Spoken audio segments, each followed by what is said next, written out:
अस्सलामुअलैकुम दोस्तों, आप देख रहे हैं रिलायबल वर्ल्ड और मैं हूं अंसर सियाल। दोस्तों, जब से अमेरिका का इनखला शुरू हुआ है अफगानिस्तान से, अजीबोगरीब चीजें रूनमा हो रही हैं और इनके ऊपर यकीन करना नामुमकिन नजर आता है। हाल ही में एक स्टोरी सामने आई है जिसमें एक शख्स जो है वो अपनी फैमिली समेत, एक वो थे, उसके 4 बच्चे थे और उनके साथ उनकी जो है बीवी थी, वो अफगानिस्तान से बरतानिया मुंतकिल हुए हैं और वो भी 1000 अफगान रुपीज में।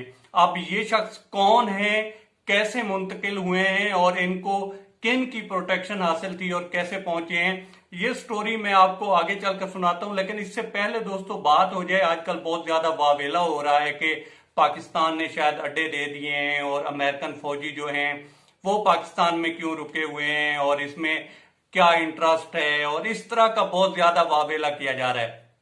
अब वावेला कौन कर रहा है? या तो वो लोग कर रहे हैं कि जो खुद बरतानिया या अमेरिका में बैठे हुए हैं, या फिर वो लोग कर रहे हैं कि जो एक गोरे को देख लें तो 3-3 दफा उसकी शक्ल देखते हैं और सोचते हैं कि यार ये इतना गोरा कैसे है। तो वो लोग ये सारी तनकीद कर रहे हैं। अब जहां तक सवाल है कि अमेरिकन फौजी पाकिस्तान में रुक रहे हैं, तो जी हाँ रुक रहे हैं। कितने अरसे के लिए रुक रहे हैं? तो 21 दिन या 1 माह का वीजा मिल रहा है।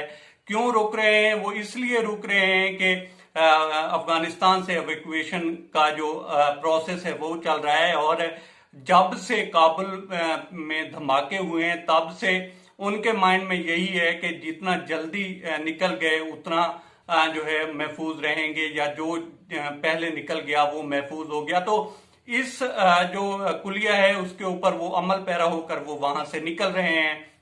अब उनके लिए कौन कौन सा मुल्क जो है वो महफूज था? एक तो वो इंडिया में जा सकते थे, लेकिन उसमें वो इसलिए नहीं जा रहे, एक तो उनको ट्रस्ट नहीं है वहां पे, और दूसरा ये लगता है उनको कि कहीं ये ना हो कि पुलवामा टाइप जो है कोई नया इंडिया जो है एक कारनामा कर दे और उसके बाद जो है एक नया पिंडोरा बॉक्स खुल जाए और कोई नई मुसीबत में ना पड़ जाए।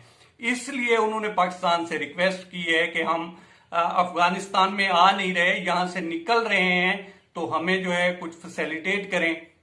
अब पाकिस्तान ने ये सोचा है कि भागते चोर की लंगोटी ही सही, अब ये वहां से यहां से वहां पे इंडिया में जाएं तो जा तो सकते हैं, वहां पे जाएंगे तो एक तो जिस तरह से गुडविल पाकिस्तान की बनी हुई है वो खराब हो जाएगी। दूसरे नंबर पे ये होटलिंग शोटलिंग तो काफी सारी चीजें होती हैं इसके अंदर, तो वो सारा कुछ जाएगा। इससे बेहतर यही है कि भागते चोर की लंगोटी ही सही, इस चीज पे अमल पैरा हूं और गुडविल भी पाकिस्तान की बनी रहेगी और यकीनन पाकिस्तान जो है इंसानों की जो जानें हैं वो जाया होने से बचा रहा है और कोशिश कर रहा है कि इवैक्यूएशन का पीरियड जो है वो जितना जल्दी मुकम्मल हो और फिर खित्ते में स्टेबिलिटी आए, तो इसलिए पाकिस्तान ये सारा कुछ कर रहा है। इसमें जहां तक अड्डे देने वाली बात है या कुछ लोग इसको जो है नैरेटिव के तौर पर पेश कर रहे हैं, तो इसमें कोई सच्चाई नहीं है दोस्तों। अड्डों के लिए पाकिस्तान का एक ही स्लोगन है और वो है एब्सोल्युटली नॉट का। पाकिस्तान अड्डे नहीं देगा और वो पाकिस्तान ने हरी झंडी दिखा दी हुई है और इसमें कोई सच्चाई नहीं है कि पाकिस्तान अड्डे देने जा रहा है या दे रहा है। ये सिर्फ कुछ मोमबत्ती ब्रिगेड है और इस तरह की माफिया है जो कि अपने सियासी मकासद के लिए ये सारा कुछ जो है खड़ा करने की कोशिश कर रही है। इसमें कुछ सच्चाई है नहीं और इससे कुछ मिलने वाला भी नहीं है, बजाय इसके कि वो चुप हो जाएं या फिर थोड़े बहुत सियासी मकासद ले लें, इसके अलावा उनको कुछ नहीं मिलने वाला। अब आ जाते हैं अपनी ओरिजिनल स्टोरी की तरफ। दोस्तों, ये स्टोरी है वली अहमद की और ये जो है अफगानिस्तान के रहने वाले हैं और यहाँ पे ये एक इदारे के लिए काम करते थे। आप किस इदारे के लिए काम करते थे मैं ये आपको आगे चलकर बताता हूं, लेकिन आपने ये देखना है कि बाहर के जो इदारे हैं वो लोगों को प्रोटेक्ट किस तरह से करते हैं। इनको कॉल आना शुरू हो जाती हैं, कॉल्स आना शुरू हो जाती हैं कि जनाब आप अपनी तैयारी करें, जो तालिबान हैं वो काबुल के जिस तरह से नजदीक होते जा रहे हैं, आप लोग जो हैं वहां पे अनसेफ होते जा रहे हैं, तो आप कोशिश करें वहां से निकलने की। अब जब ये भगदड़ सी मची हुई होती है तो इस दौरान जो है वहां पे जो मकामी बैंक थे उन्होंने भी एक लिमिट रख दी हुई थी और इन्होंने 13 अगस्त को जो है तकरीबन 5-1 हजार रुपया वहां से निकलवाया है। उसके बाद इनको एक ईमेल आती है और इनको कहा जाता है कि आप घर से निकलें और एयरपोर्ट की तरफ जाएं। अब ये एयरपोर्ट की तरफ जाते हैं और जब ये एयरपोर्ट की तरफ जाते हैं तो वहां से इनको जो है एक नई जगह की तरफ भेजा जाता है और वो जगह है बारान कैंप गेट। अब ये जो बारान कैंप गेट है दोस्तों, ये वही जगह है जिसके जहां पे बाद में हमला भी हुआ है, ये जो धमाके हुए थे और उसके बाद 13 अमेरिकी फौजी भी मारे गए थे और 60 के बल्कि 60 से भी ज्यादा जो हैं अफगान बेचारे भी इसमें मारे गए थे। तो ये वही गेट है। अब इनको वहां पे भेजा जाता है और वहां पे ये कहते हैं कि हम जो है पूरी रात वहां पे इंतजार करते रहे हैं। उसके बाद सुबह को कहीं 8 बजे जाकर हमें बरतानवी फौजी मिले हैं, उनको मैंने सारी डॉक्यूमेंटेशन दिखाई है। अब जहां तक बात है कि ये डॉक्यूमेंटेशन क्या थी दोस्तों, तो ये बरतानवी इदारे के लिए काम करता था ये बंदा वली अहमद, और इसको वहां के इदारे प्रोटेक्ट कर रहे थे कि इसको यहां से निकालें।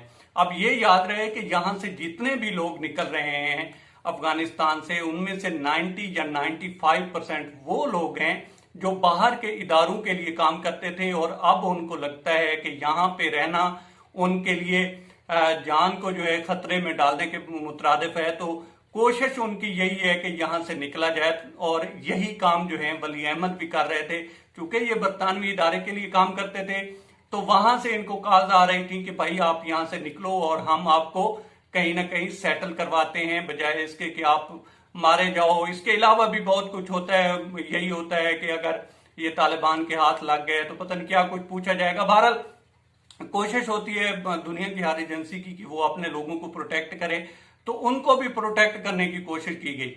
अब वहां से वो निकले हैं और वो कहते हैं कि जो वहां पे एयरपोर्ट था वहां पे ये सिचुएशन थी कि वो कहते हैं कि 5 बिस्किट जो थे वो 1000 अफगान रुपए में मिल रहे थे। अब उन्होंने वो कहते हैं कि 2 दफा तो मेरे बच्चे बेहोश हुए हैं गर्मी की वजह से, तो वहां से मैंने 2000 के 10 बिस्किट लिए हैं। अब ये देखें कि जब मुल्क में वबा या इस तरह के हंगामी सिचुएशन होती है तो फिर महंगाई किस तरफ जो है बढ़ती है या किस तरह से जो है छलांगे लगाती है, आप खुद अंदाजा लगाएं। वो कहते हैं कि उन 10 बिस्कुटों से मैंने कोई 4 मेरे बच्चे थे, एक मेरी बेगम थी, कोई 5-6 हमने लिए हैं, 1-2 जो हैं 7 बच्चे बैठे हुए थे उनको दिए हैं। बहरहाल हम यहाँ से निकले हैं और हमें ये बताया गया है कि आपको जो है दुबई या कतर ले जाया जाएगा और वहां से फिर आपको पाकिस्तान या आपको वहां पे जो खलीजी रियासतें हैं वहां पे सेटल करवाया जाएगा। अब वो कहते हैं कि जब जहाज जाकर दुबई एयरपोर्ट पे रुका है तो वहां पे हमें कुछ भी नहीं बताया गया, लेकिन उसके बाद एक फिर जहाज आया है और वो हमें जो है ले गया है वहां से बरतानिया। जब टेक ऑफ किया है तब उन्होंने बताया है कि हम बरतानिया जा रहे हैं। इस दौरान वो कहते हैं कि घर से मैं 3000 लेकर निकला था और 2000 के तो मैंने काबल एयरपोर्ट पे बिस्किट ही ले लिए थे और उसके बाद 1000 रुपया बच गया था जो मैंने बरतानिया में आकर कहते हैं कि पॉकेट में हाथ डाला है तो 1000 निकला है। आप खुद यहां से दोस्तों अंदाजा लगाएं कि बाहर की एजेंसियां किस तरह से अपने लोगों को प्रोटेक्ट करती हैं कि उन्होंने उसका 1 रुपया भी नहीं दरमियान में लगने दिया सिवाय उस 2000 के। और इसके अलावा आप ये देखें कि जब हंगामी सिचुएशन होती है तो लोगों की किस्मत किस तरह से यावरी करती है कि कहां अफगानिस्तान का यूं कह लें कि एक जो है लड़ाई और दहशत का माहौल और कहां बरतानिया का माहौल। तो वो यहां से 1000 में किस्मत ने यावरी की है तो वो बरतानिया में जाकर बैठे हैं। तो ये स्टोरी थी इस हवाले से दोस्तों।